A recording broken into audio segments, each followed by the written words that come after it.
Welcome, everybody, to the Soul of the Unexplained. I am your host, Jim Kelgard. That's right, Jim, with two M's. Why? Well, because I'm kind of weird like that. But seriously, though, folks, we're so happy to have everybody back here to watch another episode of the podcast. And joining me today, we've got a literal cast of rock stars that are going to be joining us to have a great discussion about some music and also about all things unexplained. So let me first of all introduce my awesome co-host, brother from another mother, Mr. John Stratton. How you doing, John? I'm doing great, Jim. It's good to be here. How are you doing today? I'm doing good. I got to say, my Raiders are currently playing the Broncos right now, and that's why our other co-host, Mr. John Nyberger, is not here. He says that he's sick, but we know better. He wanted to watch his Broncos completely steamroll my Raiders.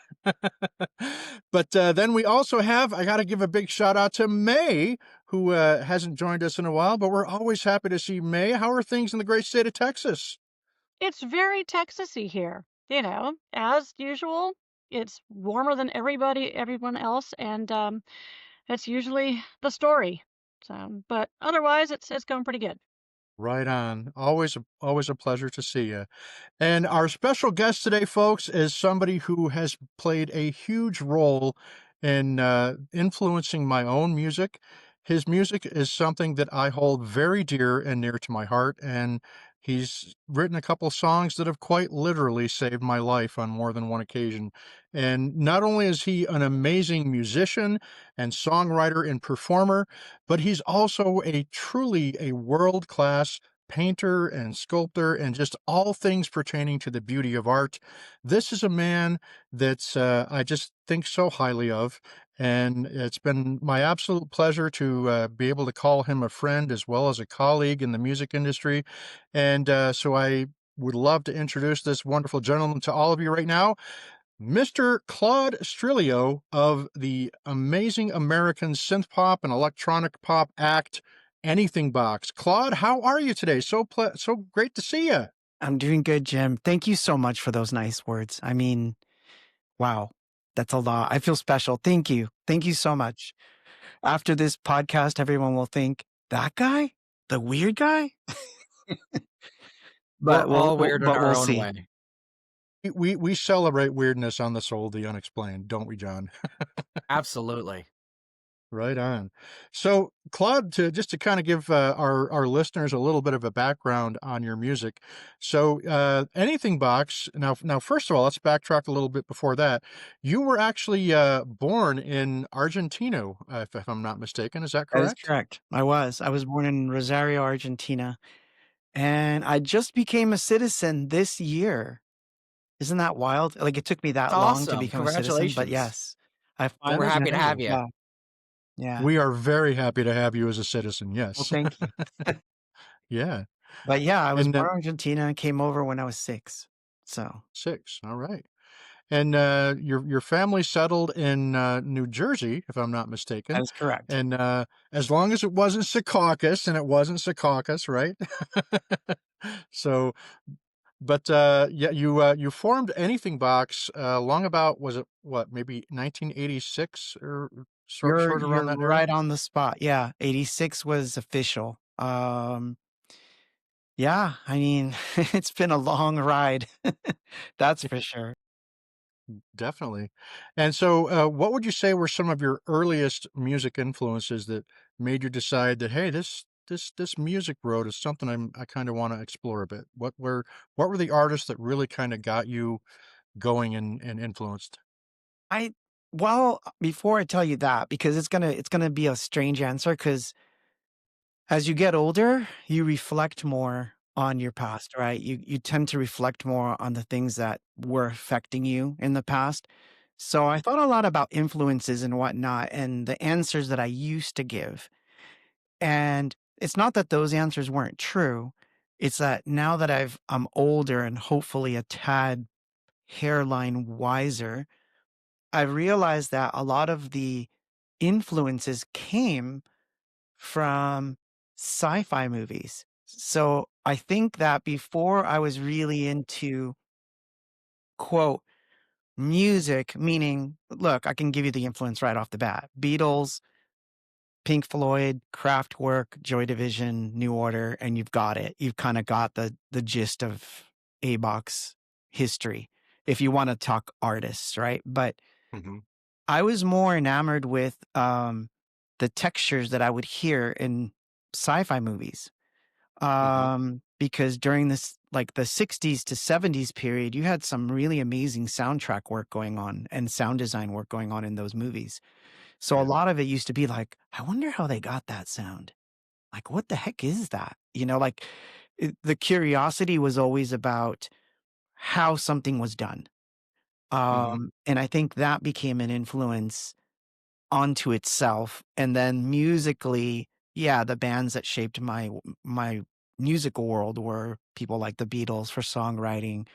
Obviously on the electronic side, I could definitely name Depeche Mode and New Order and Kraftwerk and all that. But if it weren't for those early sci-fi films, maybe I wouldn't have liked that kind of music or gravitated more towards that type of music. I would have stayed in rock and roll because I was totally okay with rock and roll too. It's just incorporating weird things, you know? And my dad, I'm gonna give a shout out to my dad, sorry. My That's dad, God awesome. rest his soul, uh, he did 2 things for me, which was, 1, he won a reel-to-reel in a poker game, true story, came home and said, "I won this. I don't know what I'm gonna do with it, but I think maybe you can play with this." And, of course, I was like, "Oh my god, it has sound on sound. I can make sci-fi sounds." So, that's where a lot of that came from. Yeah, The other thing yeah. he gave me, I'll tell you about later. Right on. Well, my path as far as the influences go is not too dissimilar from yours. I mean, I'm in honor of you, I'm actually wearing my Kraftwerk shirt today. So I'm a huge Kraftwerk fan. Kraftwerk were the band that made me fall in love with the synthesizer, and that's something that obviously still continues to this day. But same as you, I mean, my house we had the Beatles and Pink Floyd. I had one sister that was really into the Rolling Stones and like Fleetwood Mac and stuff like that. So I had music all over my home during my upbringing from a wide variety of stuff. And so the ones that you mentioned, and of course, Joy Division and New Order are also two of my absolute favorites as well. Peter Hook being one of my favorite bass players of all time. Heck yeah.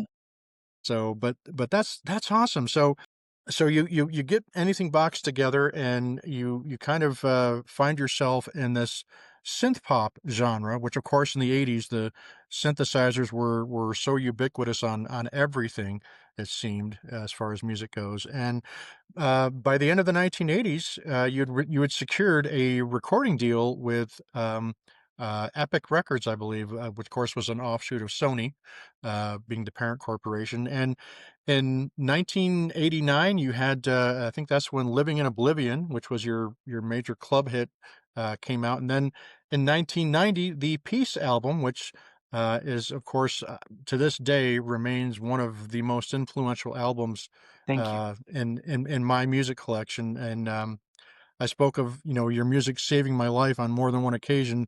Several of the songs off of that Peace album were like that. So you get signed to a major label. What was, just kind of briefly walk us through that moment? What was that like, finding yourself, It wasn't what I thought it being would be, but, it seldom is, right?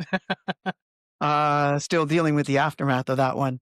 So I haven't quite finished with that story, but Right. but, no, it was great. I mean, I I learned a lot from all of it, obviously. I mean, the funniest story that I can give to you, because being signed is not all that. I mean, it's obviously people glorify that part of it a lot. They'll say, "Oh, it's not the being signed to a label that becomes the big thing." I just want to say that right off the bat. The thing that becomes a big deal is listening to yourself on the radio every hour on the hour, that for that first time when you're like, "Oh my god, that's us again." And, and I had the very distinct pleasure of having to drive from Texas to this first gig that we'd done that was under that umbrella of having been signed, and now we're, getting somewhere, right? And I listened to the radio from Texas back to California for 4 days straight and heard myself through that entire 4-day journey. And it was the most insanely surrealistic thing that I could possibly impart on anyone. That had more impact on my soul than the actual like ink on paper. Wow, I'm signed to a major label now. Like that didn't really mean much, but Mhm. that memory sticks with me. That aspect of it is like, wow, you literally can get famous overnight, and you can just be crossing town by town and hear yourself on the radio by switching channels. That's crazy shit. Yeah. That's that and I can relate somewhat because I've had, I remember the first time I heard one of the songs that I wrote and composed being played on a local radio station, and it was just the most surreal feeling, Mind of blowing. all time. It sticks with you forever because I remember exactly where I was, what I was doing when one of my bandmates frantically called me and said, "You gotta turn on the radio and tune to this station." I'm like, "What?" And it's like, bam, there was our song, and never in a million years did I ever expect that I would have one of my songs played on the radio that was, playing in the Salt Lake City market. So, several tens of thousands of people conceivably could have been hearing a song that Exactly. that I wrote, and that's like, I mean, that's a really cool moment for any musician and songwriter to Right. Whereas a experience. contract is just it's uh, a bunch of writing on paper. You sign your name to it, good or bad, whatever the outcome, right? And it's a thing. You're not gonna, it was life changing, yes, but I think the aftermath and the career was more important to me than all that stuff. But For sure. ongoing So tale. the Peace album comes out in 1990, and you've got, obviously, "Living in Oblivion," the some people would call your signature tune is on that one, but then there's also "Jubilation," which is that was the song. I'm here to tell you, here it is, 30 some odd years later, and your song "Jubilation" still, when I'm having a really hard day, when I'm feeling really down and depressed and need some inspiration to keep going, that song still to this day hits me right there, in the heart, and that, I can't thank you enough Thank you. for what a song like that does for me to keep me going. But there's so many good songs on that Peace album, and then we transition to the next album. You find yourself in Germany, of all places, but the thing that, being the synth geek that I am, that I was blown away to hear about was who you got to help you produce that album.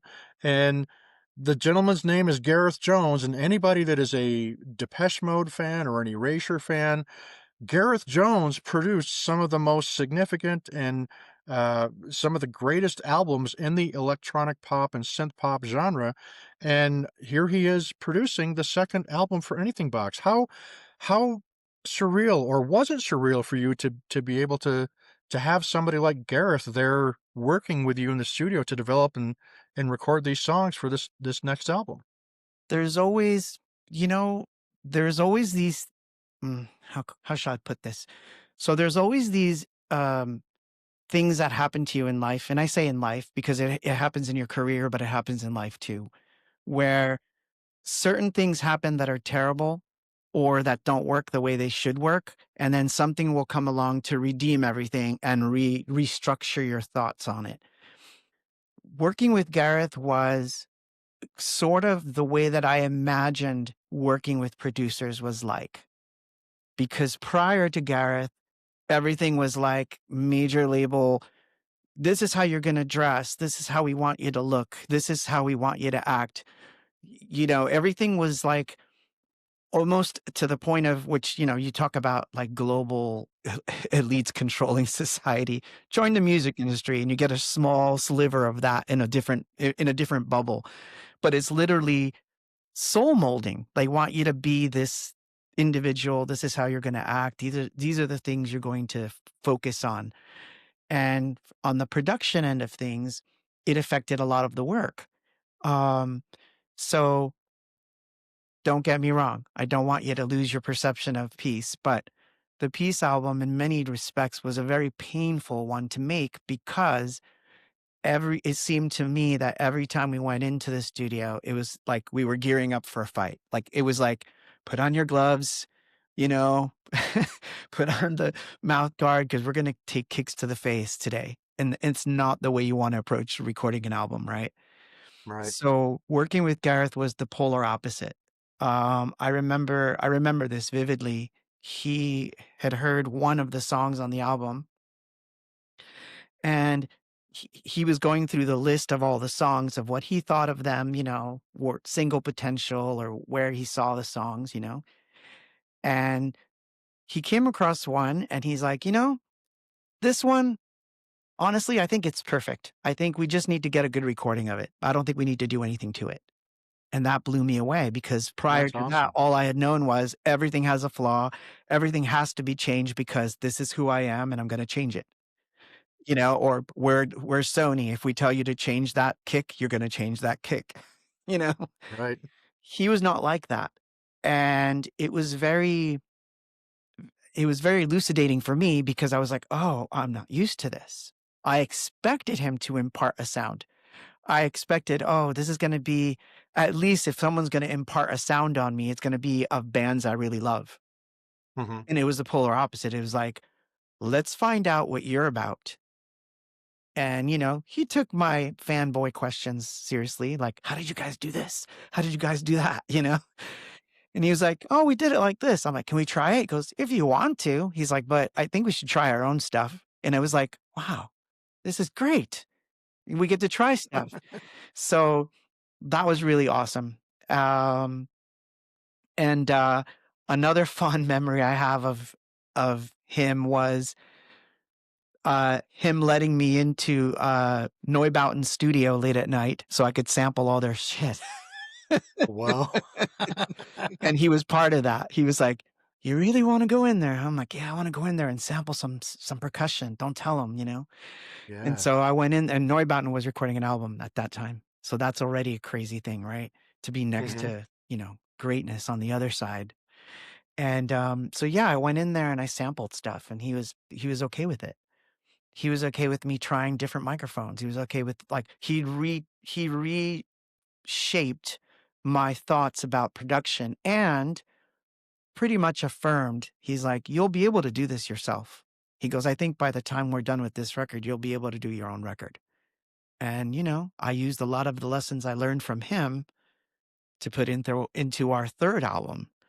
Um, which I completely owe to him, saying like, you taught me everything. You taught me where to put the mics. You taught me where to do how to pan things. I mean, not trying to be a Yeah. technical nerd here, but yeah, he taught me a lot. And so that experience was something, but it was also a wild experience because I was away from home, away from family for a long time. And that did screw with my head. So I learned a lot. I learned how not Yeah. to tour. I learned how not to record records. These are all the things I learned by being signed. I learned how to take back my time. These were things that were more important to me than those aspects. But no, I have fond memories of Gareth. I'd work with him again for sure. That's awesome. I can't imagine how it would be being that far away from your family in Germany. And the Worth album, which is the album we're talking about that you worked on, your second album with Gareth Jones, that one has a decidedly more atmospheric, more of a moody vibe to it than the Peace album did, and it stands out still as one of the greatest bodies of work in your entire catalog. Now, the Thank you. interesting thing, correct me if I'm wrong, is that it was around that time that the relationship between you and the major label had started to sour, and Worth never got a proper release. Is that correct? Well, it hung in limbo for a long time, Yeah, yeah, which is sad. But you know, uh, everything has its eventual story ending, and so that story has ended well. Um, that one's with me now and where it belongs, and so that's good. Um, now is more of a focus on making sure that peace comes back to me and that's the one I'm fighting for with them. So in case you don't know, now I have to tell that story, but I'll keep it very short.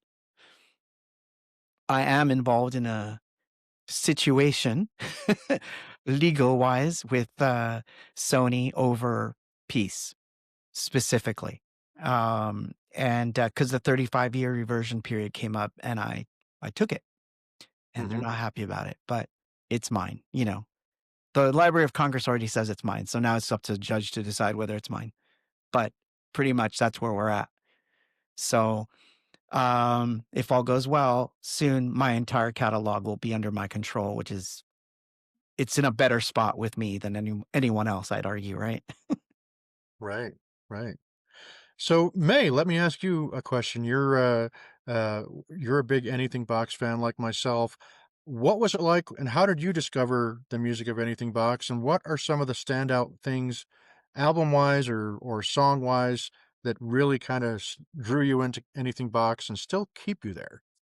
Well, actually, the first time I ever saw Peace at the record store, I saw Anything Box, and I was already a reader of Zena Henderson.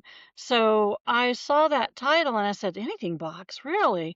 It was the name that drew me in because I thought, well, this is obviously a reference to Zena Henderson's story, The Anything Box. And I think I may have had, because then, you could have the employee at the record store, play what they had so you could decide to buy it. And I liked it because I was already into the new wave, the synth pop, and it was completely new. And I was about 17, and it was the summer, it was that 1990. And so yeah, so I really enjoyed the music. Um, I did not realize, I guess when we moved back to Texas, because we had been in Florida, um, I did hear one of the songs on the radio, and I was like, oh, I'm impressed. I'm hearing it, but I'm not really hearing it as much anywhere. It sat in my collection and it survived purges that I went through over the years being a military family and having to always reduce weight. And that's one of the CDs that survived the purges repeatedly.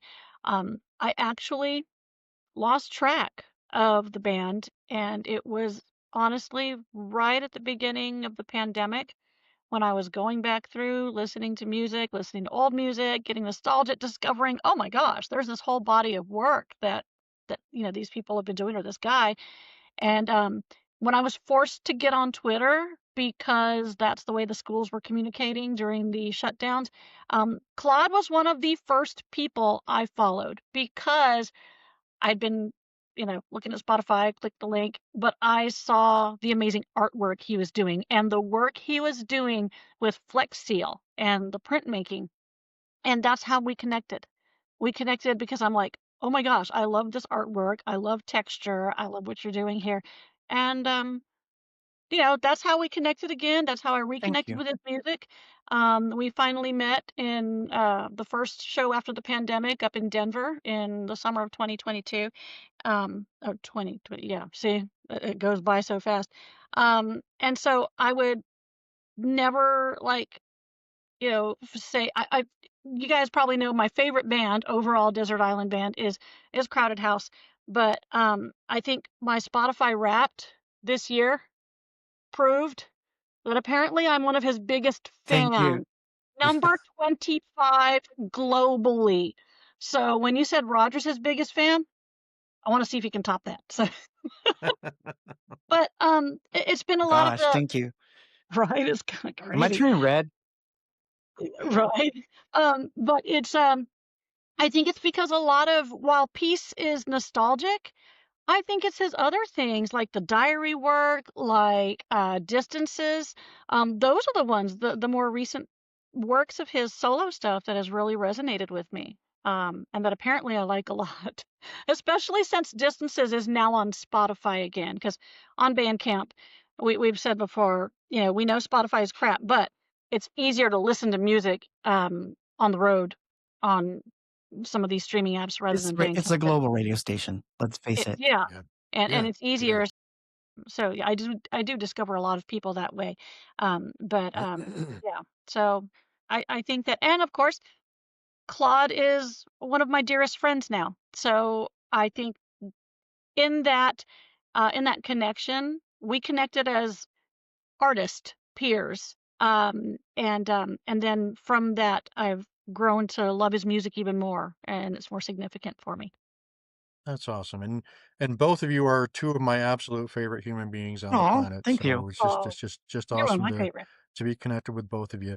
And so speaking of Claude's, other projects, John, I believe you had a question regarding, one of his projects that we can also use as a way to segue into the weird stuff.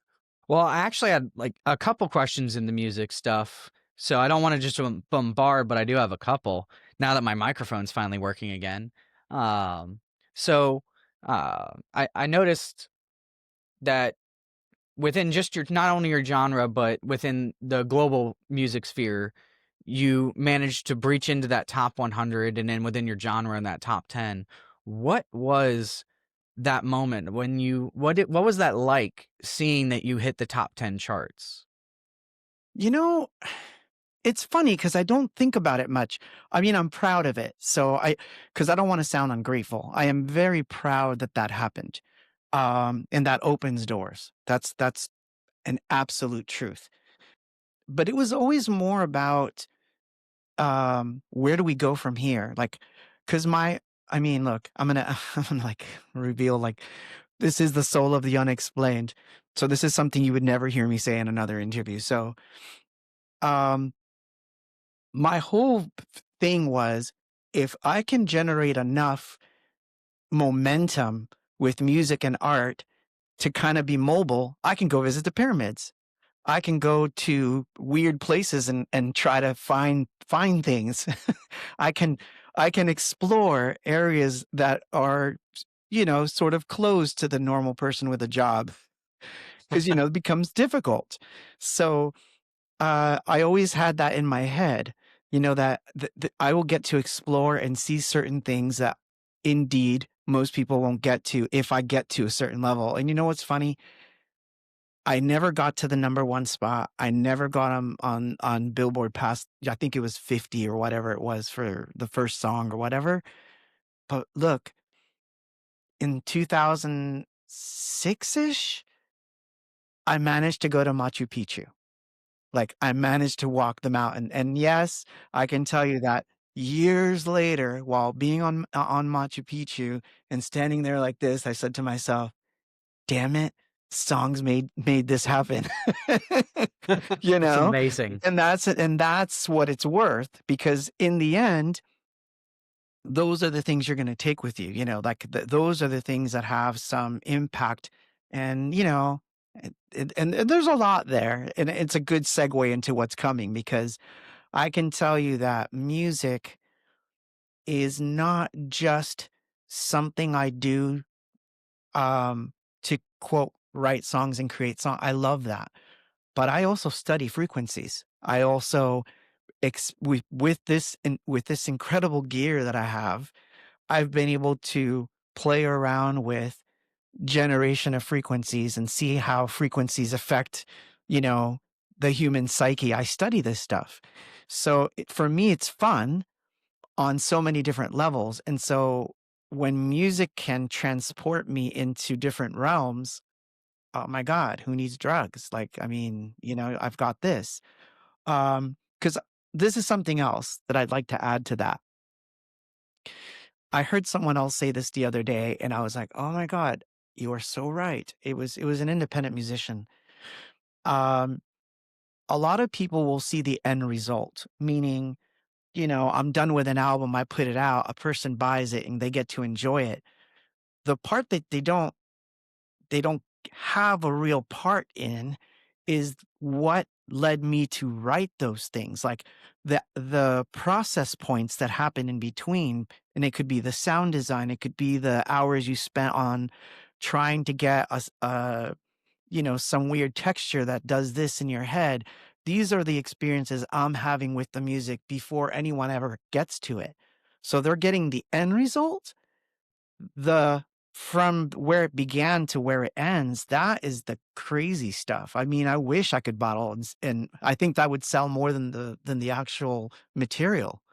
because you Yeah. would be immersed in an experience of what it means to make something. I think is crazy, so much crazier and more important to me than the end result. That's why, again, I like going to these places to feel those vibrations coming off of those monoliths and those things. I find that I can pick them out, and for whatever reason, that's a talent I seem to have that many people won't ever really know. In fact, my girlfriend was telling me today I should write this stuff down and write a book about these experiences, because there are certain things that I experience on a daily basis that are pretty interesting, that have to do with sound and frequency and light patterns and things. And so to me, that's where the music really shined for me. Like, where I was happy that I got to get those things in tow, so now I can go, oh, what's next? Pyramids? Where are we going? Like, Right. Right. That's shoot, thanks to music, fantastic. I found a shaft. I literally found, so look, so this will be the good segue into it, because you might as well. So my brother, a few, like, I don't know, maybe a decade ago, was filming a movie. He was going to make his own movie, and he'd found this like abandoned, he's like, I found this abandoned military base. He goes, but we can totally get in. There's nothing, there's no fences. There's nothing. And I was like, all right. So we went to go film out there, and it was filled with crazy anomalies. I think that this place must have been a testing ground for like weapons or something, because it was covered with buildings with trees going through them. Like, imagine a tree going right through a building and sticking out on the other side, and roots on this side. And so you would see that kind of stuff. And exploring these streets of this place, I found a shaft, and I opened it, and it's like, oh, wow, there's stairs. It goes down. We didn't have a flashlight, so I didn't go. But I'm the crazy person that would probably go and explore. So if I ever cease to exist, I went somewhere and disappeared, because I love exploring places like that. And I got a lot out of those experiences of going to places with just my camera and a recorder, just to see what I can get. So that's something I love to do. I'm very active in that sort of thing. Yeah.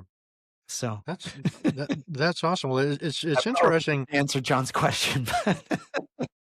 It's a great answer. I like to just drive the thought process. It's perfect. Yeah. Well, one of the things that we've seen in this overall umbrella, if you will, of the unexplained, is that a lot of the ancient cultures in not just the Americas, but all over the world, place a really strong emphasis on that one word that you mentioned, Claude, and that's frequency. Frequency and vibration, and how they all pertain to connecting with consciousness, right? And I've been on such a huge consciousness kick lately, and we've had some discussions about it in the past, and we're gonna do an actual episode here in the not too distant future of the soul of the unexplained, where we're going to talk about nothing but consciousness. And because I think that consciousness plays a significant role in how we view various anomalous phenomena and the strange and unexplained things that often happen. I think consciousness is a huge part of it. I think, you know, and I've said it before, I think once we figure out how to identify what consciousness really is, where it originates from, I think we're going to find out that consciousness is the most predominant life form in the universe. And I think that we find out that if these allegations are true, that, aliens are here and they walk among us, um, it would make sense to me that they communicate probably by some form of consciousness, whether that be telepathically or whatever. Um, I think consciousness is a huge part of figuring out some of these mysteries. But that's just me. What do I know, right? I'm just a Pop Tart, right? I love using that term. I'm just a Pop Tart. So a lot of the things that I may say are going to sound completely unscientific, but that doesn't mean that they're invalid. I've often said that you have to have Well, I heard a NASA scientist say this because he was asked a question as to why all the NASA scientists in the late 60s and 70s were all into the occult. You know, that's a known fact, right? All the rocket Right. scientists were into the occult and all that stuff. And he was asked, why is that? He said, well, you have to have an imagination to come up with new theories of propulsion. You have to have an imagination to come up with new areas of communication. You have to have an imagination to achieve things like a warp drive or teleportation. It's not going to just happen by you saying, I'm sticking to strict science all the time. And if it doesn't work out mathematically, how I am talking about, then it can never happen. If we use only science as the barrier or no knowledge as the barrier, we're cutting out intuition, and intuition plays a huge, huge role because intuition is the direct line to consciousness everywhere in the universe. That's how you get to it. You get through intuition. That's why meditation works. That's Agreed. why Completely that's why agreed. frequencies work. It's because you're in tune. You know, you have to be in tune with things. And so I agree that consciousness is probably the highest form of communication possible. And it probably is just a special tuning of frequency. I would almost, bank my life on it, based on things or experiences I've had. And think about the actual, I mean, honestly, the power that music has. Is there any other medium that's out there that can move us in ways that music can? Because you can listen to a song that maybe you haven't heard in years, in decades, and the moment you hear that song, your mind goes back instantly to where you were when you heard it, who you were with, and what you were feeling at the time. Music can make us it can make us cry. It can make us absolutely stand up and feel patriotic, and it can make us joyful and want to dance, and it can make us think and make us just do all kinds of things that no other medium does as effectively or as viscerally, at least for me anyway, than music. I mean, music really has that power, and that's why I do think that music is also it's connected into that whole greater consciousness thing, and we've seen it, John and May. I know that both you, John and May, you watch the docuseries "The Secret of Skinwalker Ranch," and we've seen it on Skinwalker Ranch where they brought in these Native American drum circle guys, and just to run experiments, and the frequencies that these Native Americans are playing on their drums generates anomalous activity on the ranch, seemingly in response to the frequencies that these drummers are putting out there. So, um, I think that I think that that's part of the secret right there. I really do. I agree. 100% agree. Um, so, so since we're on that subject, um, there was a time where I started to really delve deep into like what, people called healing frequencies and things like that. And, I was interested in that too. But what I was really interested, and this is a strange subtopic to get into here, was that during World War II, or I should say right before World War II started, there was an interesting thing that the Nazis were doing. And yeah, I'm mentioning Nazis. I hope that doesn't get us in trouble. But My there interest was is something piqued. that they Go were on. doing that was very interesting. Their minister of propaganda, right? And am I saying this right? Goebbels, Ger, was he Joseph Goebbels, Goebbels. Goebbels? Yeah, Goebbels, yeah. he had gone to the United States. This is before that we were at war to change. Oops, that's my phone. Ignore it. Sorry. Let me grab it. Let me just mute it. Ah, they don't want us talking about this stuff. Hey, we can dance to that. Let me just get rid of it. My ringtone is Seagull Stop It Sorry about Now. that. They don't like us talking about this stuff. It's That's okay. It wouldn't be the solo of the unexplained without an interruption. We have them all the time. yeah. So he went to some, it was like a music uh, symposium worldwide, and his whole reason for being there was he wanted to change the tuning frequency that we tune all our instruments in to A440. And believe it or not, that is what we now today use as our tuning frequency for all things musical. But I was intrigued. Why did he pick that frequency? Why that one? When there were all these different frequencies that had been around prior to this. Germany had their own, even within Germany, they had their own.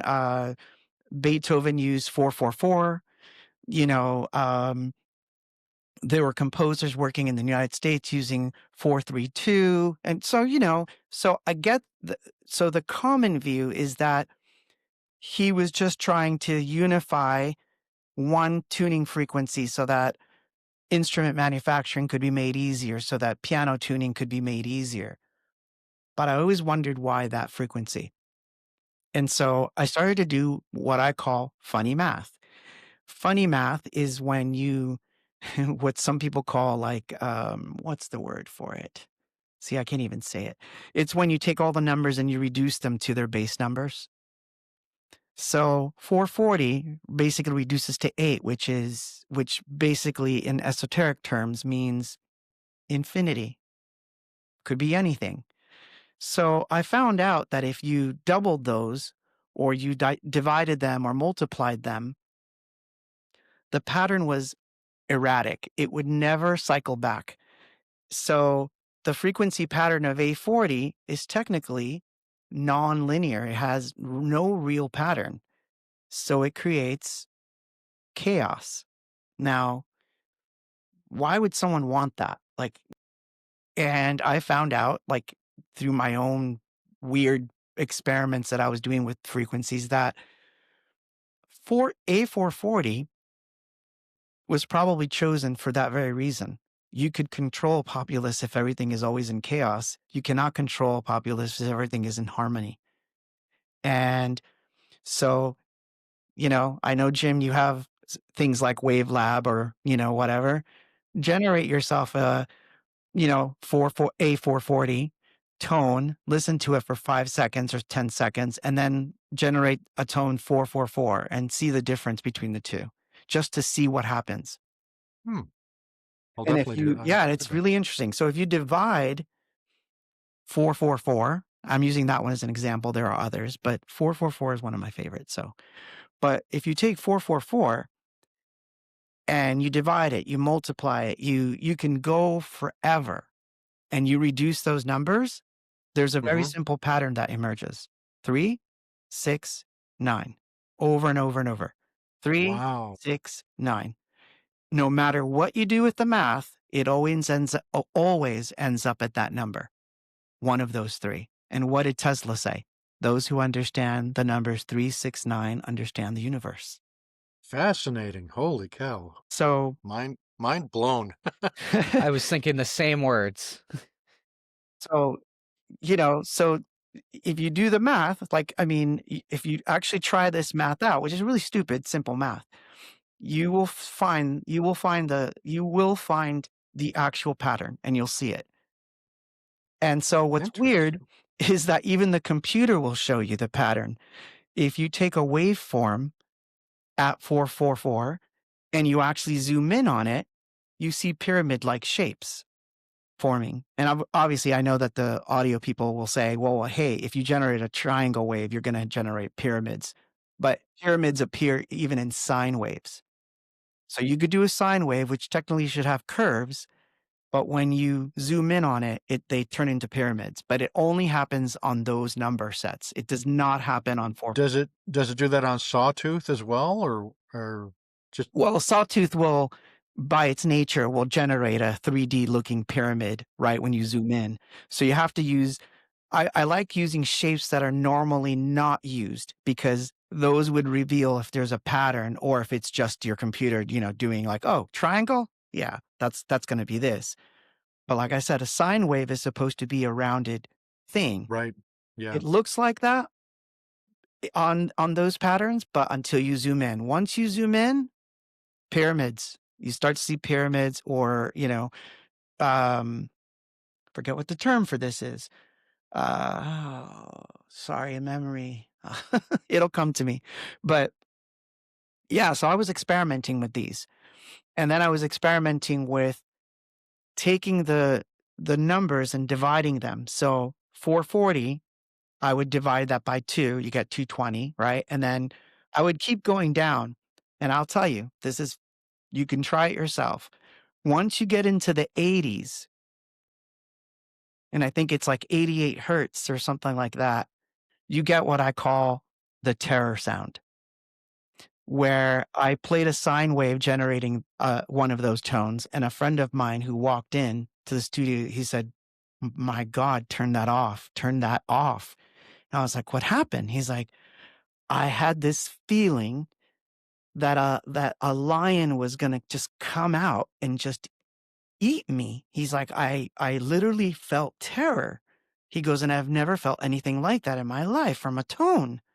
He's like, Mhm. don't ever play that for me again. It was a divider, or a device, a division of the 440. So that's what you get. Wow. You get these weird little spikes and patterns. And as you go down the line, it starts to take on guttural sounds that remind us of like lions and So predators. so like in the infrasound range almost. Yeah. Is that Yeah, So okay. if we're hearing that in music, right? Like if you're hearing those infrasonics in music, what are we giving? What are we putting out there? And so I found that really interesting. And I found certain frequencies that are very directional. Like you take something like, because I've heard this recently where people are like, oh, 111 hertz is wonderful. It's magical. It is. It's actually very directional too. You can play a sine wave coming out of a speaker. And as you walk across the room, you will feel the sine wave hit you like like a straight line.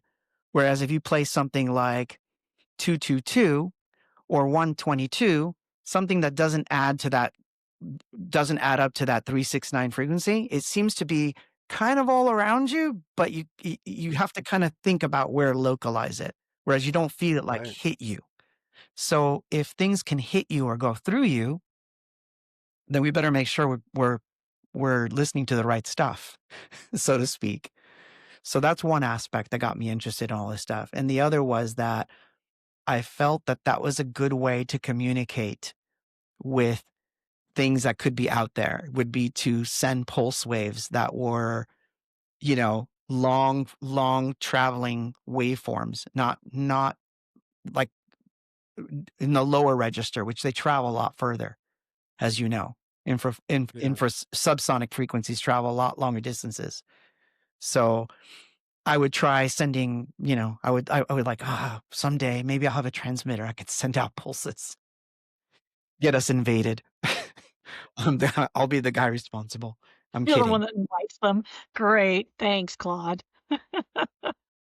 Yes, Yeah. See, indeed. that's what I Something mess around with when I'm doing sound design. Like when I'm not doing like songs, I would be experimenting with sounds because I'd had experiences with things that I felt had unique properties, and I think that those things worked with sound.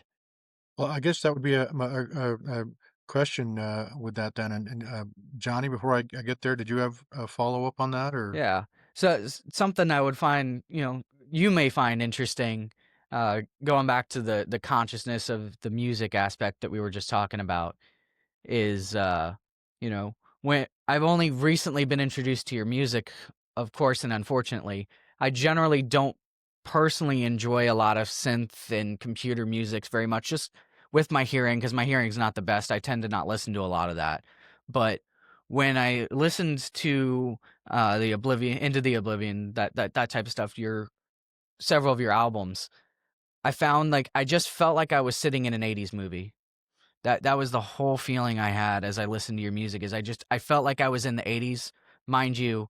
If you didn't realize, I was not around during the '80s, so I don't have other frame of reference for that. I just felt like I was in a 1980s film sitting around a cafe, sitting around while, the main storyline is going. I'm a background character.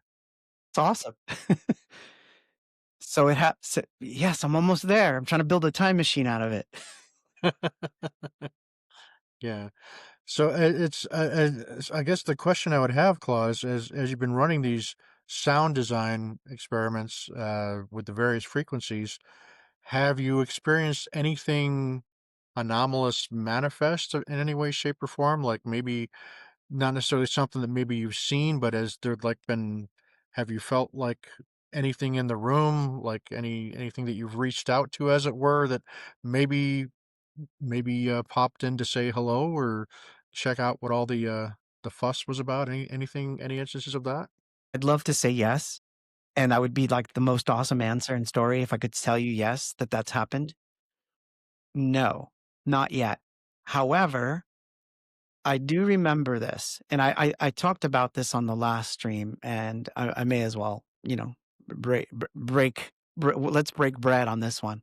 So when I was a child, I walked into my kitchen pantry, and this is back when, the kitchen pantry was like a big walk-in closet, and all the cans were Right. on the wall.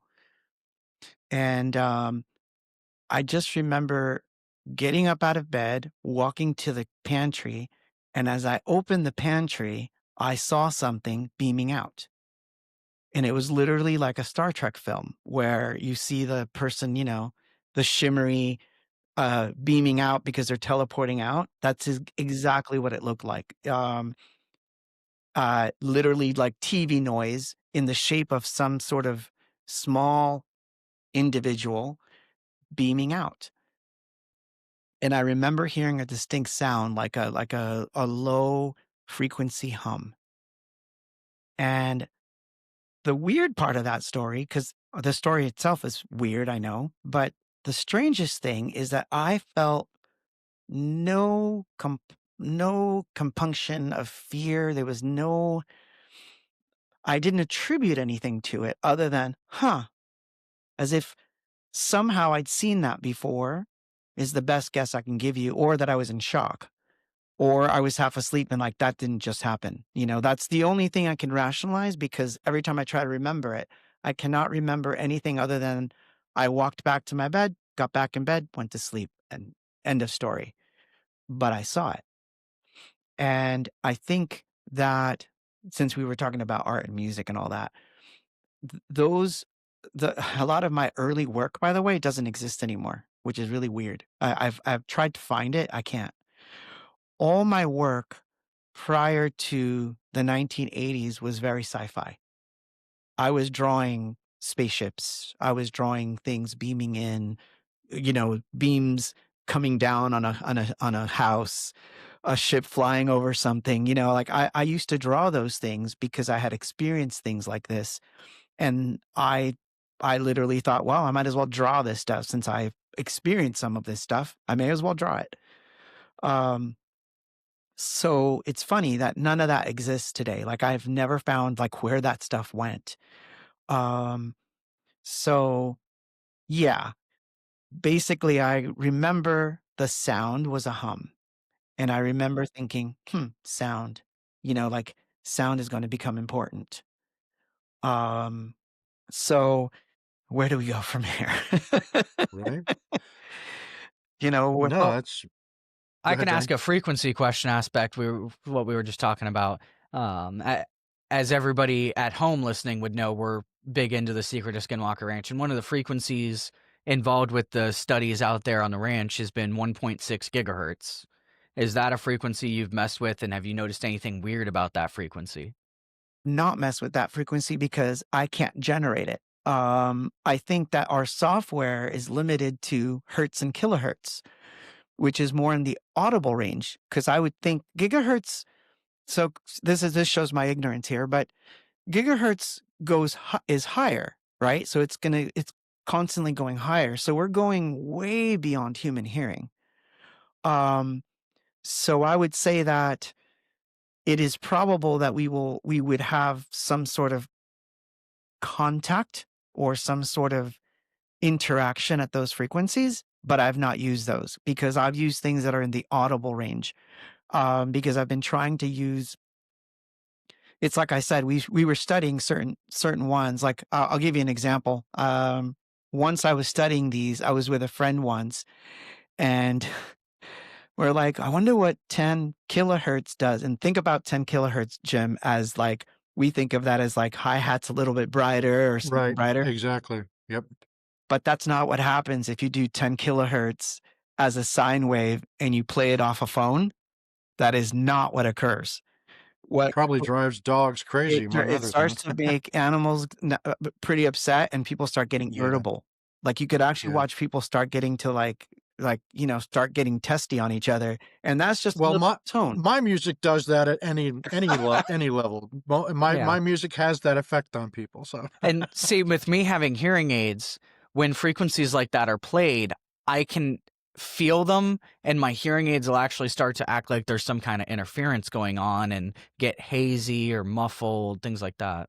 Yeah, and that's it, and that's why why my experiments thus far with the gear that I have is limited to staying within the audible range. But what I've noticed is that a lot of people focus a lot of attention on the high register. And my experiments from finding what I called the brown noise or the horror noise was to work Mhm. on the lower frequencies because obviously we can feel like our chest moving if we go to a club and we feel like a kick drum, it moves us, right? So it's actually having an interaction with our body and Right. it's more measurable. So I thought, and this is another thing. We need amplifiers. Like, for example, we would need a transmitter and an antenna to send stuff to send and receive things via gigahertz, because higher frequency signals travel much faster. So people think, oh, they travel faster, so they reach us faster. It's not that. They travel shorter distances too. So you need something to amplify the signal to send it. So that's why we have to build these huge transmitters. That's why we have to have, receivers in the form of satellites beaming stuff down and everybody has to tune in. It's because on the higher frequency spectrum, they travel shorter distances, whereas lower frequencies travel long distances. If I play a kick drum, it could travel for miles outside of my house. Someone might feel a slight something and they will have no clue as to where it came from because that sine wave is going to get bigger and bigger and bigger. Now it dissipates.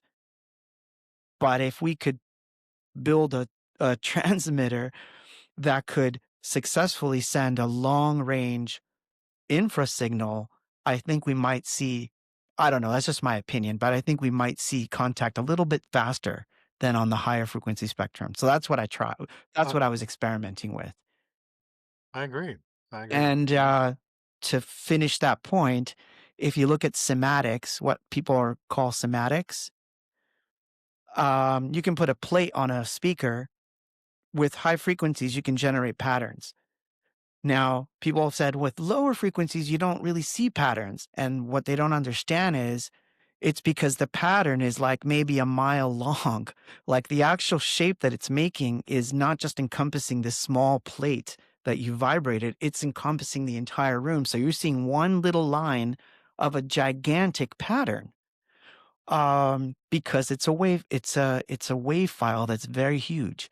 So that's something I'd like to try. So at some point I will do some more experimenting with. Right. Well, that's awesome. So let's kind of shift the gear here then, and let's talk about something that has been in the news cycle for a number of months now, and that we've actually covered a number of times here on the podcast, and that is this interstellar visitor known as Three Eye Atlas, which is a comet by all conventional means from what we understand, but it's a comet that's been displaying some really unique characteristics, perhaps some out of the ordinary characteristics. So, Claude, have you been following the Three Eye Atlas I've been uh, following it. thing lately? I've been following it, but I'm going to tell you a story that I'm going to tell you something about it, and I will actually in the chat. I'll post the link to my chat. All I ask is that you can copy it, you can post it, just don't reveal the AI I used because it's broken, and while it's broken, I'm able to extract a lot of information.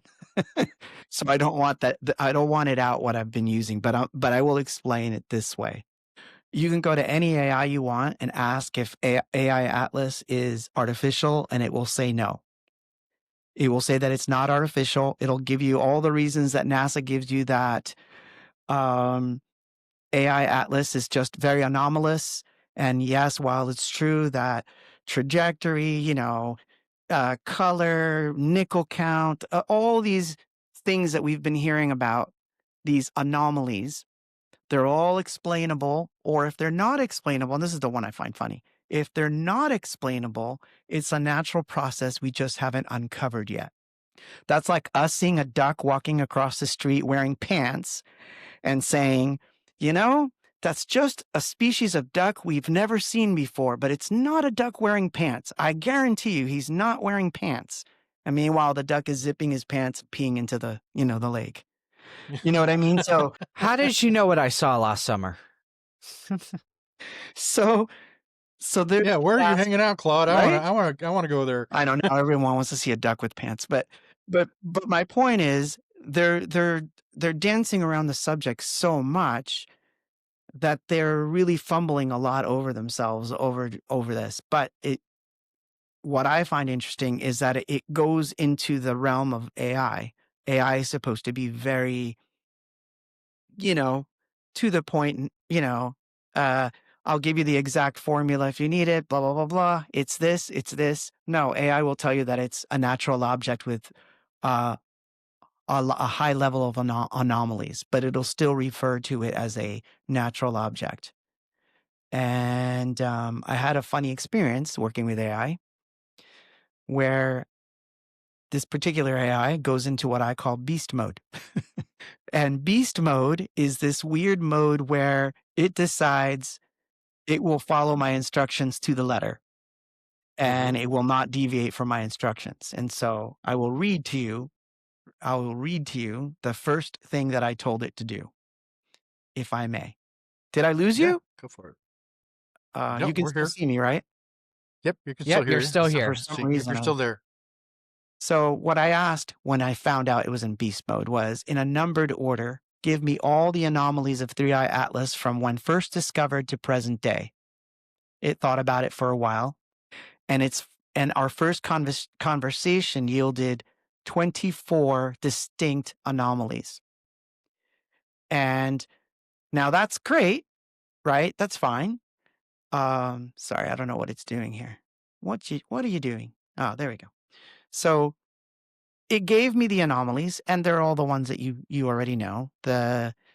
Its incoming trajectory into our solar system, how it managed to get a nice roadside view of all the planets coming in, and it's going to get a nice side view of all the planets going out. Among many, the amount of nickel versus almost no iron, which we don't see anywhere except material that is manufactured, among other things. And so far so good. And then what I asked was the question that when you ask this question, things get weird. I asked it, considering all of these, using only observable science and strict mathematical rules, what are the chances of the object being artificial? When we had that first discussion, and that was 2 months ago, by the way, when we had that first discussion under beast mode, it said that the basically 10 to the power of negative 10, that it was natural. So it came back with a formula. And I said, I want to know how you arrived at this formula. And it gave me this long, and if AI is good at anything, it's math. It gave me this long mathematical formula as to how it arrived at this answer. crazy formula, and I will share it with you so you'll be able to see it. So it gave me this formula, and I decided not to wreck the mode that it was in.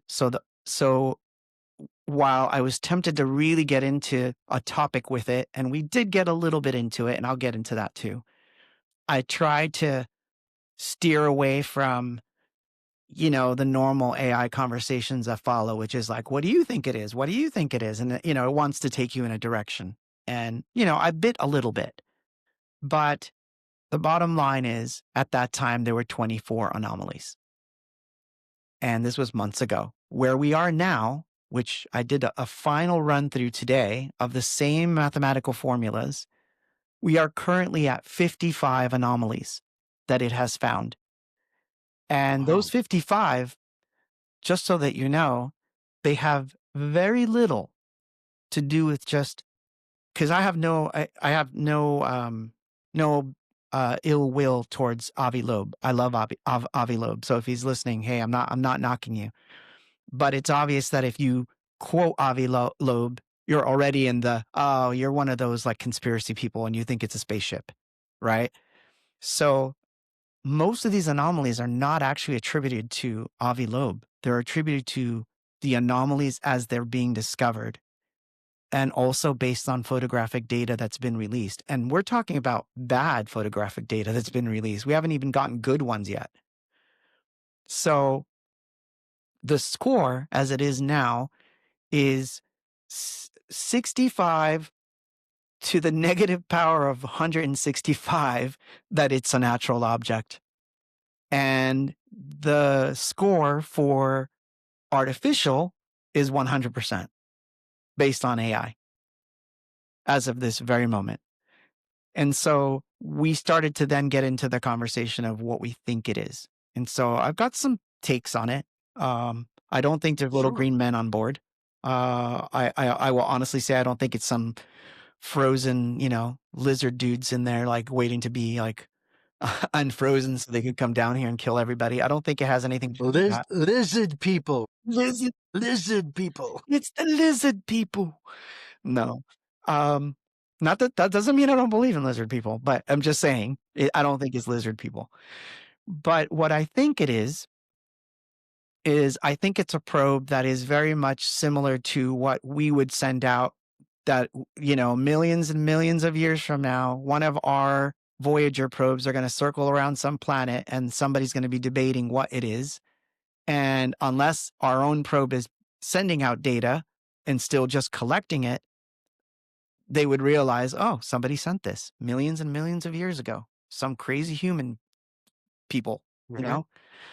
Yeah. So I do think it is some sort of probe. I stand by that. I think it is some sort of study probe. I don't think it's dead. I think it's still sending telemetry, but maybe, perhaps, the civilization that sent it is long gone. Or maybe not. It depends on how it got here. So Well, let me ask you this. Do you think there's a possibility if that particular scenario is true, what would maybe be the likelihood of it being us from the past or the future?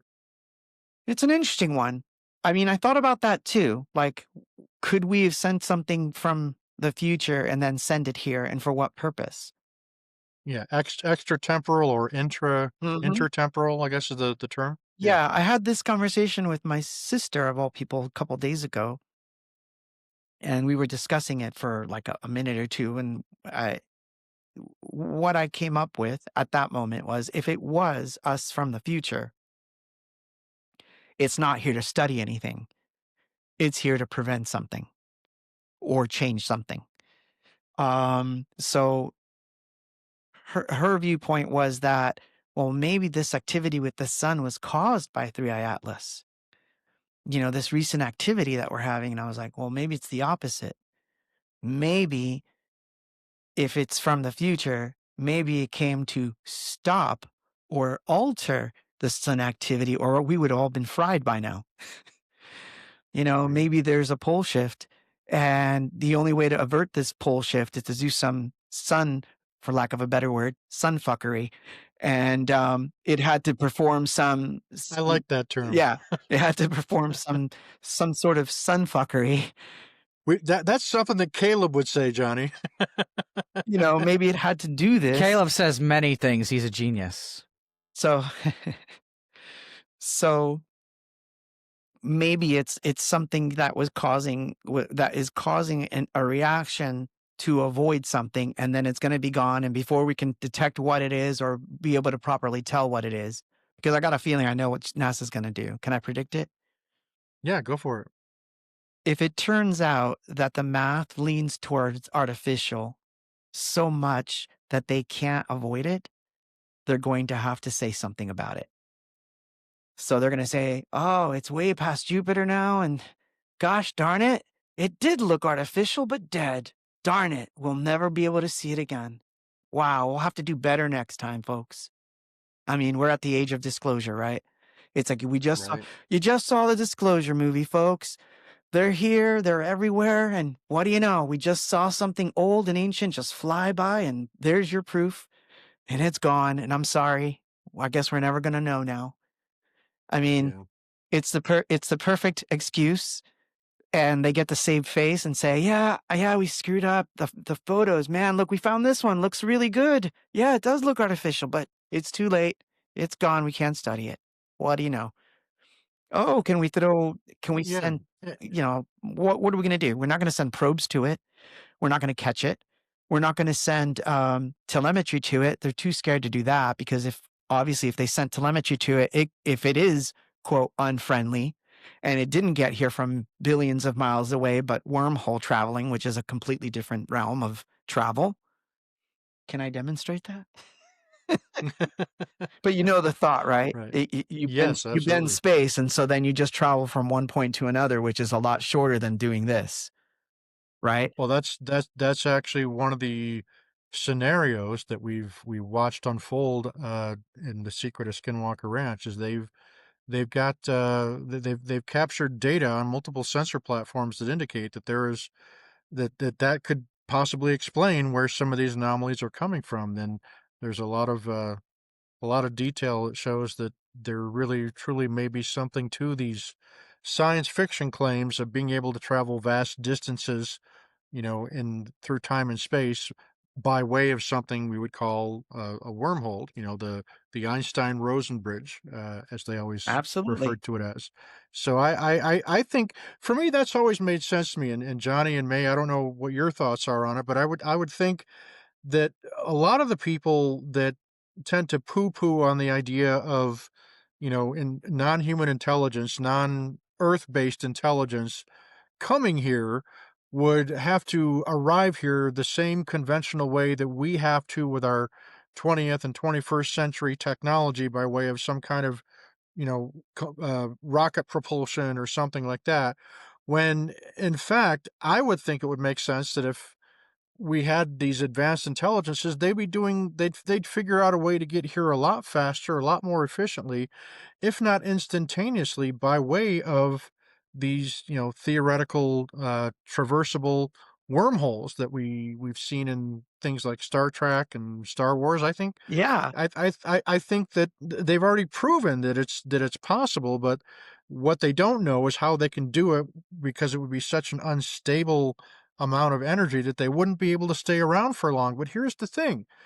They say that if you were theoretically able to open up a wormhole somewhere on planet Earth, it would take such amounts of negative energy to be able to manifest it. But then again, all these accounts that we have, like on Skinwalker Ranch, where craft are seemingly coming out of a hole in the sky, and then the hole in the sky disappears and the craft flies off, or the hole appears in the sky and then a craft flies into it and the hole disappears. So these are not instances where these portals or these wormhole kind of type things are staying in that position for any great length of time. It's just a real quick pop open and close, open and close. So I myself, I've always believed that if the NHI hypotheses were all true, as Age of Disclosure does discuss, because I do believe, especially after watching this documentary, I do believe that there is probably non-human intelligence here. It may be something that's natural and endemic to our planet. It's been here all alongside us, but just because of its advanced intelligence and advanced technology, they're able to largely remain hidden from us at most times. But I do think though that there's a very great likelihood that that's how something like that would get here, would be by using some way of manipulating space and time as opposed to burning rocket engines and Yeah, trying that's to not find some happening. kind of, I mean, that just, and that's always the response that the guys in NASA tend to put out is, well, for a civilization to travel even 1 light year, it's like, well, that's because 'cause you're thinking of it in terms of our current Right, but technology. remember that these are the same So guys that in the '60s were practicing occult things, trying to summon, entities from other realms to just pop into their living rooms. That's okay. So, there's this aspect of it where it might not be that they're not traveling through time and space as in our time and space. It's not here, it's alongside us, which is a completely different thing. It's just then you just pop open a door and you walk through it and then you walk back out. There's no travel involved. It's just it's like it's the if you can build a bridge to the many earth uh theory, right? Where many worlds theory, and then just pop in between one earth and the other. If you were able to, I mean, you would be in different timelines all around. So, let's assume for a second, for the sake of argument, that the many worlds theory is true. Then if that's true, it's not just many Earths, it would be many anythings, many Saturns, many Jupiters. And in some Mhm. of those, these planets are inhabited, whereas Earth is not inhabited. So they could be interchangeable. Jupiter takes the place of Earth in one timeline, and Earth takes the place of Mars in another. It doesn't have to be. They're not all aligned perfectly. That's a. I think that the math someday will show that they're not going to be perfect copies. They're going to be anomalous copies. Things are completely out of whack, and so it could be that in one of these, those people figured out, hey, look at that. We can see these other worlds. Maybe we can build a bridge. And they did. And so they're able to get whatever they need and they get it and bring it back. Could be something Mhm. stupid. Maybe they have no water. Maybe they need gold. Maybe they maybe they require a certain resource that we have that's easily accessible to them.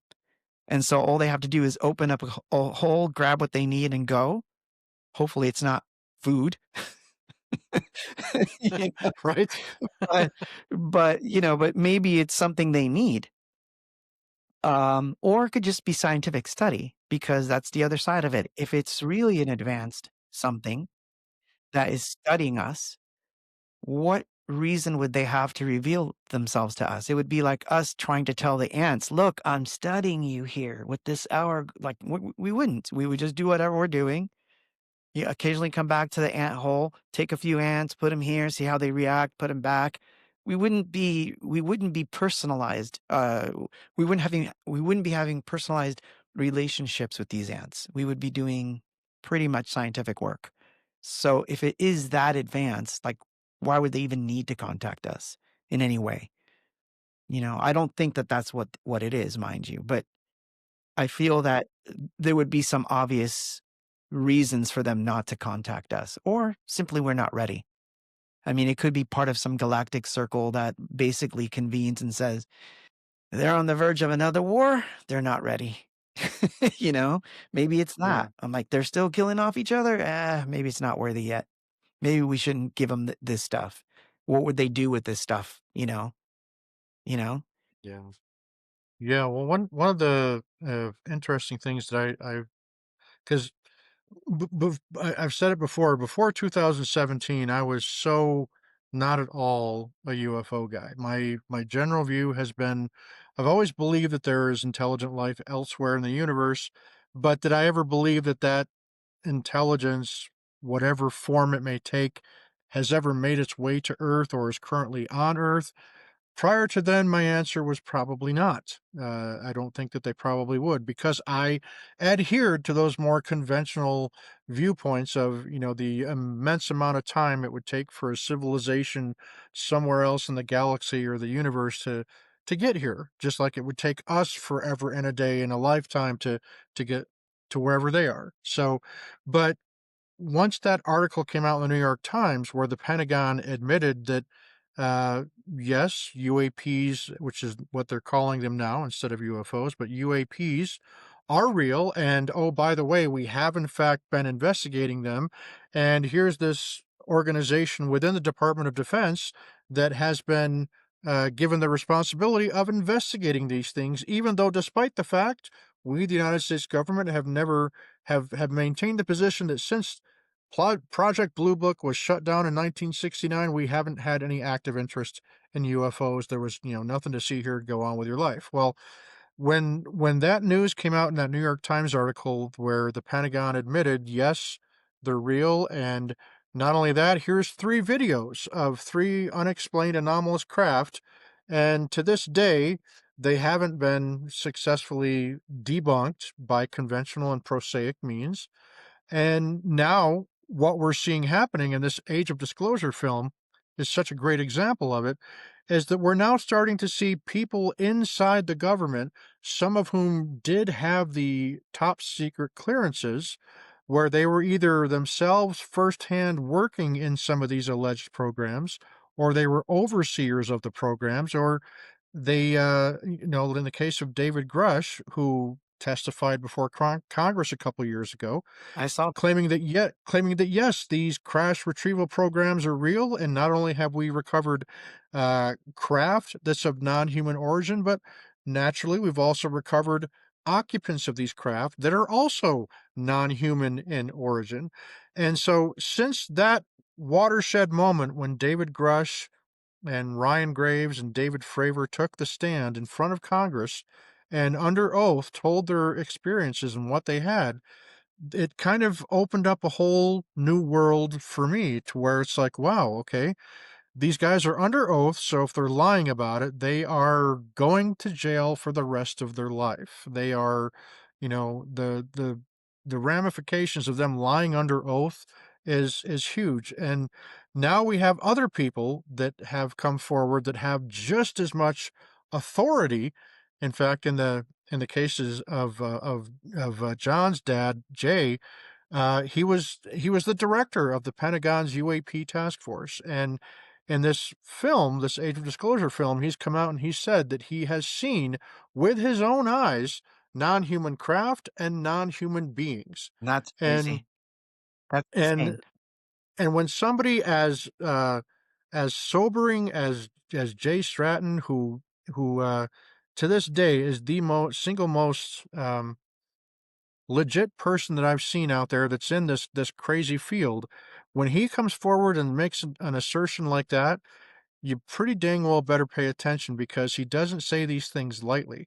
And now that these other people that are also in that film who were involved in some of these actual legacy crash retrieval programs, and finding out that there's at least 2 different species that have interacted with the United States government, presumably other governments in the world, and you start to very slowly put together this picture of, well, maybe all these people really aren't crazy after all. Oh no, they're Maybe not maybe crazy there at all. really maybe there really is something to this. And I think for a lot of people, now the term that's used is ontological shock, which is people experiencing something that turns their worldview completely upside down and inside out. Like, like for instance, I know a lot of several friends of mine are what I would call evangelical Christians. Okay, and to them, all this stuff, all that it can be is angels or demons. And to them, it's mostly demons because they don't have the worldview that allows them to perceive anything other than humanity being intelligent and capable of producing such things. So anything that they're seeing that is these UAPs, oh, it's got to be demons. It can't be some other actual, I saw that that tangible was in the human film too. intelligence. And that's and what's sad to me about that is number one, if you're such a believer in God, then why would you place such a limitation on God that he wouldn't be able to create other species, other intelligent things? You know, I heard it explained to Absolutely. me one time, what happens if on one planet dogs evolved just as far along as humans did, and dogs could communicate, not telepathically, but dogs could talk to us. What if on another planet, you know, Well, there's that any aspect. other? Yeah, I'm a Christian, so I don't mind saying that. But here's a funny thing though. We fell according to according to all the texts, right? Regardless of what religion you're in, we fell at some point, and we had to be saved. Whatever religion you want to be in, that is generally what happened. We fell. What if there's a planet out there where they didn't fall? Where everything was not the way that it happened here? What if they didn't fall? I find that people who are religious really don't like that, where they'll say, "Hey, like, wait a minute." It's like, well, what if they didn't? What if they adhered to all the rules put in place and they didn't have a fall? Then what? Then they had a much better relationship than we had. And it's just a fact. We fell. We had to, I mean, the world was destroyed twice or three times already from from our fall. I'm like, maybe they didn't have the fall. Maybe they yeah, survived it. And so yeah, their relationship is very different than ours. And we may discover that their relationship is closer, maybe. And we don't know that. We don't know. So that aside, I have a question for both of you, or sorry, all three of you. So in the movie, do they say that there are some that are still alive that they're still talking to of these entities? Or do they just allude that we have bodies? Oh, there was, I think Eric Davis. See, I take notes. I have to. But Eric Davis had commented that with the non-human intelligences, quote, one of which made contact with the legacy crash retrieval program. So that's just not about finding a body or finding a crashed victim. It's about being yeah, contacted directly. And that was like one of those, yeah, yeah, what did he yeah. just say? Where You know. Yeah, where that one is in the documentary, I know exactly what you're referring to. Is they're talking about this well-known uh, incident that happened in, I think it was Holloman Air Force Base, back in the 1950s or 1960s during the Eisenhower administration, if I'm not mistaken. And it was these three crafts landed on the tarmac at the military base, and as May said, one of these beings exited the craft, and it was really tall and slender, and began presumably carrying on a verbal or some other kind of conversation with the members of the military and the CIA, and the other government agents that were there. And there was an actual dialogue taking place. So, at least in one of these instances, because Eric Davis in the documentary, he's the one that drops the bombshell of he's aware of at least two different species of non-human intelligence that have been recovered or that have been seen, that he himself personally was aware of. And that was, yeah, that was one of those big jaw-dropping, eye-popping moments. When you see Eric Davis, his resume, he is definitely, without question, somebody that would be able to speak from authority, being involved in some of these programs. And the fact that he's able to say these things, he's definitely somebody that when he speaks, pay attention to what he says, because he's got more knowledge than most people that come Agreed. forward claim to have. So yeah, there has been some communication. And on the flip side, and John, I'll let you chime in here. The last episode that we did, we were kind of picking apart some of the criticisms that have come out about the show, and one of the more pointed criticisms that came out was from a gentleman by the name of Dr. Stephen Greer, Right. I saw it. and Yeah. and he's somebody who we all owe a huge debt to him because he's the one that kind of began a lot of this stuff. But in recent years, it's kind of become more of an ego thing for him, where if it doesn't come through him and the people that he has working in his organization, then we should take it with a grain of salt whenever somebody like an Eric Davis or a Jay Stratton speaks up, which, you know, anybody that really has their head on straight knows that nothing could be further from the truth Because because obviously if it came from the government or someone that was close to the government, you can't trust them. So there's a validity in some of that. I understand yeah, the sentiment, but doesn't make it true. yeah.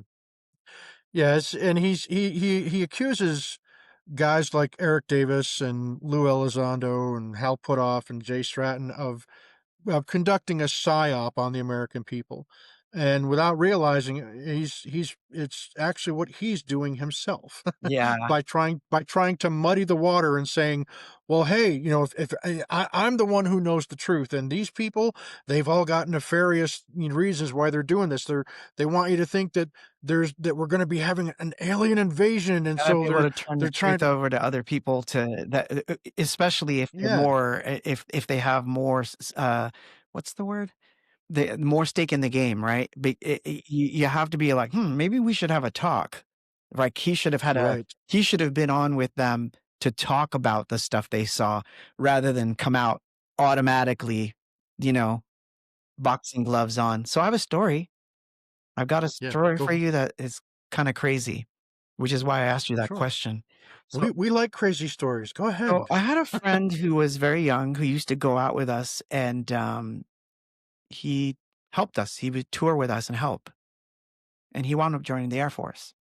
The his official what he studied was he was see if I remember this correctly, is a aircraft inspection, but it was a very specific type of inspection. He would inspect cracks that would form in the inner fuselage of the planes. So that, because he said that there's a lot of money in that when I get out of the Air Force to go and basically inspect all these different planes all across the United States, because there's not a lot of us. So I'm going to make a lot of money doing it. And he did. He did. But he was in the Air Force for 8 years. And I would hear from him on occasion. And the joke was, the joke from me was like, let me know when you got something juicy on, you know what? I was like, I want to know like what you get access to. And so like we would meet up and then he would tell me like, oh, my clearance is higher now than it's ever been. He goes, I have high clearance. I'm like, so what do you see? What do you see? He goes, I can't tell you that, man. He goes, he goes, I couldn't tell you anyway. He goes, I would get myself in trouble. He goes, but I would get you in trouble. He's like, we're not going to discuss those things. So I trust that this story he told me is true. He is now deceased. He's gone. So I can freely share the story, but I cannot tell you his name. So once when there was a few beers and I was like, come on, man, I know you've seen something. You got to tell me, like, what have you seen? He says, all right. He's like, here it is. I'll tell you what I know. He says, I've not seen anything, but there is something peculiar. He goes, that happens every so often. He goes, and I have no explanation for it. So this is his story that I'm paraphrasing. He said, on occasion, there's a certain floor on this building that I work on that you have to have extremely high clearance to get into. He goes, I do. He says, so I can swipe, I can go in, it's no problem. He goes, but there are certain times of year where we have a visitor that none of us are allowed to on that floor. He said, and the visitor is known by as the Admiral. That is the name given to him. And he said, and I'm like, okay, so you've got some like high level dude visiting, maybe the president, maybe somebody that's like, like he goes, no. He says, I don't think so. He says, because something happens every single time. The Admiral comes, that building, that floor is on lockdown. None of us with high clearance can get in. Our badges are null and void. Whoever goes in there and talks to him, we don't know who it is. He says, and when it's over, everyone has to don hazmat suits, and that floor is off limits for days before we can access that floor. He goes, and that said, he said, once you walk into that floor after it's been whatever they do to it, he says, it's still a smell that is very unpleasant. He goes, and it affects your nervous system. He said, so I've never understood how someone visiting could cause such havoc on a floor. He said, and so, of course, I've asked many times, like, could this be this? He goes, I tell you that no one is going to tell me what it is. No one has ever said anything, but it's the Admiral. That's all you need to know. And that was basically the story he told me. And maybe 2 years after that, he died, unfortunately. And so I was never able to get more, but he would tell me enough. And so he says, let's put it this way. Anything you think you know about it, you're right, but there's a million things you don't know about it. He's like, it's very hush hush, and you can't get a clearance like this and then go talking. He goes, because I'm pretty sure that everywhere I go, someone's listening to everything I say. He's like, so that's about as much as I can give you that would be considered acceptable, and even that could get me in trouble. He's like, so just leave it, let it go, But of course, Yeah. you can't help yourself, right? On. But he did have pretty high clearance to, he was getting up there. So That's why I asked. Because one of the aspects about the clearances, I'm assuming he's operating under a TSSCI, with the top secret compartmentalized information clearance, which is the highest level that anyone can really get, and it's essentially, in some cases, higher than what the president really is able to access on information. But when you're getting that clearance and you're signing your documentation, and in the age of disclosure they reference it, is that dissemination of information against the clearance is punishable by death and or imprisonment. And there's a lot of emphasis on the fact that threat of death is actually prior to threat of imprisonment. Exactly. Yeah. Exactly. Yeah. So he was very, very careful, very careful. So, so he, no matter where I got cornered him, I could tell you that I could corner him at the, like far away from the house, in my car, wherever I happen to corner him and say, come on, spill the beans. He was like, you're my friend, but it would hurt both of us. I cannot tell you the things I see or do in those things. It's high level stuff. I cannot talk about it. Yeah. But like I said, towards the end, he talked about the Admiral. So I've since then, of course, I'm like very interested in who the Admiral was, whose visit caused such havoc on a floor, that needed hazmats. My money's on Nancy Pelosi. Yeah, there you go.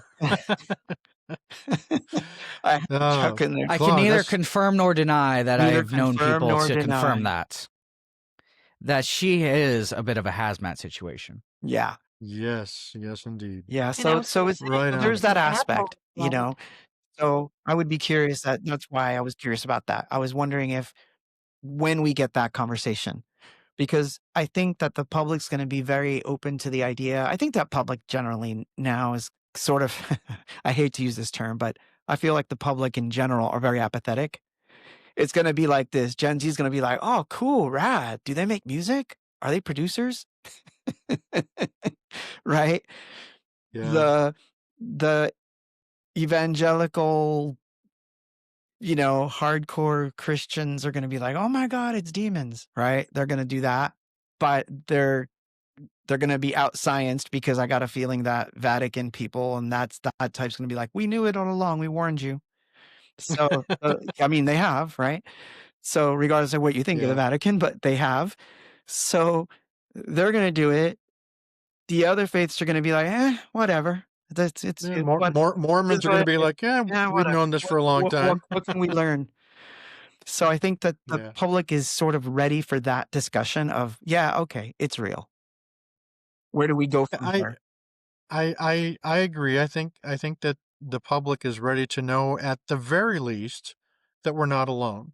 I think there's and a way, and we can kind of tie it up here, but just as somebody can go to school right now to learn about nuclear engineering, learn about nuclear power, but that information to build a nuclear weapon is still a closely guarded secret that no average person off the street can just go ahead and do that. So there are parts of the technology for making a nuclear weapon that remain, rightly so, a very closely guarded You secret. don't want some nut job, Yeah. Exactly. But the fact of the matter is, we know that, again, you can go to school and learn courses to how to harness nuclear energy to use it for peaceful purposes. So obviously this type of situation is charged with that same kind of difficulty. Are there aspects about this that perhaps are better kept secret by our government and other governments of the world? I concede yes. I can see where Absolutely. some of that information needs to remain secret. But the most basic aspect of it, because no government, no military controls reality, right? And if the reality dictates that, yes, there is another or other multiple non human intelligences that have visited the planet or that are currently here or have always been here, uh, I don't see the danger in that. I can see obviously that's going to open up a lot more questions, but that simple fact, are we alone? I don't see I think that's probably the starting off point that it needs to happen, and let people, figure it out, sort it out on their own. Like you said, Claude, there's going to be one segment that are going to say, nope, it's all grand deception by Satan and demons, and that's all there is to it. And nothing we say or do is going to convince them otherwise. And then you're going to have people that I think are like, you know what? Great. They're here. What does that do about the fact that I'm still trying to make ends meet, making sure I can pay my mortgage or pay for Darn it. pay for groceries, I mean, and Eggs are that's the gonna go up. reality. Reality to a lot of people, quote unquote reality, this collective shared reality, uh, things like that are a higher priority than finding out that, hey, we're not alone in the universe. We're not alone on this planet. Whichever of those or both of those scenarios may be true. So I'm of the mind that I wanna communicate. I'd be like, "All right, let's yeah, communicate." yeah, Because I would wanna know more about their structure, their culture, their thing, right? yeah, Um, so I I think, but I agree with you. Some things should be kept secret. I would not be able to be trusted. Like if I could 3D print myself a little device that sends me through wormholes, I'd be the first one in line going, "All right, I'm gonna make one." You know, I'm gonna do it. So I couldn't be trusted with that information. I'll, Um, I'll tell you, Claude. One of these times, you've got to come out to Utah and attend Phenomicon with me and May, done. and I can introduce you to some of these guys. Can We'll do it. introduce you to the guys from Skinwalker Ranch, and take you to places like McConkey Ranch where the petroglyphs. Oh my gosh, Hit me up. some of the most I'll make a beautiful vacation things. out of it. I know the I'd be GF would happy to love guide that. you through. I'd Oh, be Yeah, happy to make Johnny. some yeah, I'll do it. introductions. I'll do it. Johnny would be a great guide on that. So just to kind of wrap everything up here, closing thoughts and remarks. May, we'll start with you. What are your thoughts just kind of on this whole paradigm, if you will, of the unexplained? Is there anything to be feared in this disclosure? What are your thoughts on that to wrap things up? I don't know if it's so much fear, but it's just caution for one, because we don't know. We don't know reasons. And I think that, we've talked before, and I think that there are a lot of people who refuse to believe that it could actually be other creations. You guys know I'm also LDS, and I also believe in a single God who created us, and that I am not so arrogant or unimaginative. Uh, I think the latter could be the worst part, to think that we're the only ones of his creations, um, that that there's other people like you said earlier that did everything right, that became more advanced than us. It has been said that of all the worlds that our Father created, we were the only one wicked enough to kill his son. So, I think that um, it is going to be this huge shock for people to accept. And I think that there's all the proof you can show people, and they will still be stuck in how they're choosing to believe. And it's just one of those things that I guess we'll take it as it comes. Will Yeah. I even be around by the time these things are fully disclosed or come to any kind of first Next contact? week? Yeah, you better be. I think so you're saying you want it to happen faster. I mean, it would be very interesting to know, although part of our beliefs are is that if I'm not here, I'm going to find out anyways. So yeah, I think that disclosure is good, and I think that a good deal of us on this earth are ready to hear the truth. Um, and maybe there's Well going to be said. some of us who are going to be scrambling, to do things right all of a sudden. Because, like you said, if they haven't shared technology or even contacted us because we've been deemed unworthy, talking about the energy that's required for some of these craft and how much is created, like they have a source of clean energy, that would be great. That would improve our lives. But what would somebody do with it? Would it Right. really better our lives, or would somebody Yeah. try to take Probably try to hold kill and them. try Yeah. Cold exactly fusion try comes to mind. to stop us? Yeah. Um, you Yeah. know, so yeah, it's going to be very interesting to see unfold. Right on. Claude, closing thoughts and remarks from you is do you see disclosure as a good thing, and is it really getting closer every Yeah, day? I think it's getting closer, but we got to let's keep an eye on NASA and all that for 3i Atlas because the 19th it flies closest to the Earth. And so every terrestrial telescope will be able to see finally the close they so there's going to be a lot of terrestrial telescopes that are going to put out their own pictures on the 19th and thereafter. So for a short window of time we're going to see what it really looks like. Um so we'll see how much they disclose based on that because if they do the right thing, then I will have more faith that there's more coming. If they do the wrong thing, it'll be like, darn it, you did it again. You got our hopes up, but Yeah. you messed up. Or it might be forced on us. I mean, it could be that when it does its flyby on the 19th, it says, "Hey, we're here. Say hi." You're on our interstellar Zoom call with us from a billion miles away. Say hello to us. World would go Right on. nuts. But if every single telescope picks it up, if all of a sudden our TV sets, point outward and say, "Oh, we have a transmission, a live transmission," all bets are off. And then we see how a world really reacts. So if we're talking disclosure, without 3i Atlas being involved, I'm saying within a year. I'm predicting within a year. Very soon. I can't see it taking that much longer because sooner or later, someone's gonna have to have a conversation about it. It's obvious, right? We all know it's already a thing. Um, Yeah. so it's gonna happen. Now, bring 3i Atlas to close that too. It's in my book, it's not a comet. I just don't believe it is. So, and I think I have mathematical data to back it up. So, and I'll share that with you at the end. I'll send you the links. So Right on. that's where I'm at.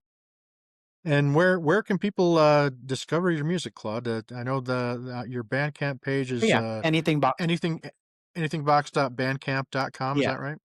Great. But if And you we'll want to and make we'll it we'll put that link in the description below. awesome, awesome. Thank you for having me. Yeah, absolutely. Absolutely. And John, closing thoughts and remarks from you. Yeah. Firstly, of course, just thank you guys so much for joining us. I really appreciate it. I know everyone at home will appreciate you guys taking time out of your day to join us.